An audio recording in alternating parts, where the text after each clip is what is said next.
this is Christine with Just Ask Christine. I am a custom curator of New York City experiences, but what I love to do most is to talk to the people of New York and share their stories.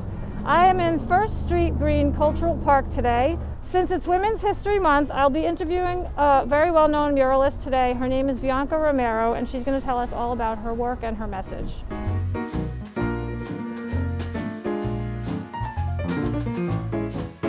So I'm here with Bianca, and I would love Bianca to tell us about this beautiful work that we're standing in front of. Yeah, thank you. So I painted this last year, right after Ruth Bader Ginsburg passed away. It's called With Liberty and Justice for All, and I just really wanted to do something about her. You know, she's just done so much for women and just really paved the way for so many people. I think it's so important to pay tribute.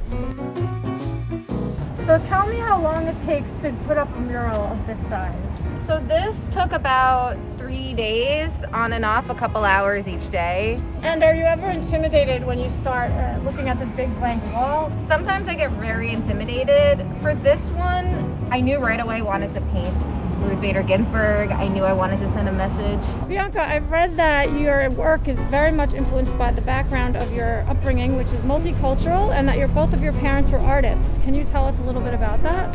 Yeah, so I'm originally from Gramercy on 18th and 2nd, so not far from here, which is also why it's amazing to be able to paint in the area. But yeah, my dad came from Spain. He's a graphic designer, and my mom is a fashion designer, and she came from Korea.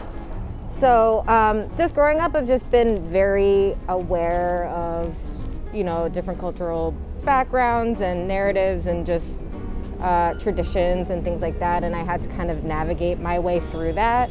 So yeah, my art started out, my paintings are very mixed media with collage and wheat paste and spray paint, and I always loved the idea for like collaging, that you're like bringing context and stories from different magazines or newspapers and like creating something new.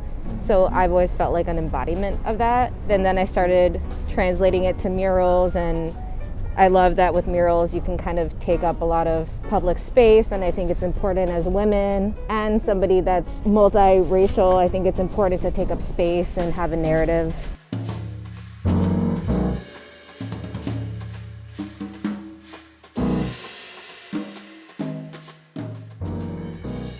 So I've moved us over to another of Bianca's pieces, and this is on Houston and Elizabeth, and it's so powerful that I wanted to bring us over here and talk about it. It's called Power to the People, and I want to hear, how did you get yourself onto this wall? It's rag and bone. That must be a big deal. I painted this exactly 1 year ago during Black History Month and Women's History Month, so I wanted to do two women that were just really powerful to both movements. So it's Power to the People, and it's Gloria Steinem and Angela Davis. I reached out to Rag & Bone, and they do a program called the Houston Mural Project. So artists always submit to get this wall, and then each year they select a couple artists to paint this wall, and they rotate it out a couple times a year. So I was really excited they asked me to do this wall, and that it's been up this entire year. A lot of art gets replaced, and that's kind of the norm in this world of street art, and so yet this has not been touched at all. That speaks volumes about the message and about your work. So I painted this back in March, and then the pandemic happened, and pretty much right after, everything shut down, all the stores locked up, and then the protest happened, and there was just all the storefronts closed, and there was graffiti everywhere.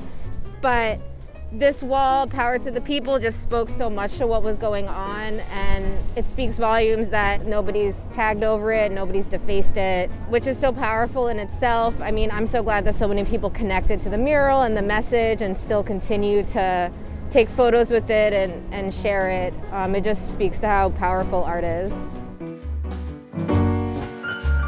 Thank you so much, Bianca. I really appreciate it. You're a very busy person and you're very popular, so I appreciate you taking the time. Yeah. If anybody wants to see Bianca's work, you're going to go to biancaromero.com, or you can follow her on Instagram at biancadoesnyc. I hope you enjoyed this, and if you want to see more, I'll be conducting lots of interviews throughout New York City at Just Ask Christine. Please follow along. Thank you so much, Bianca. Thank you.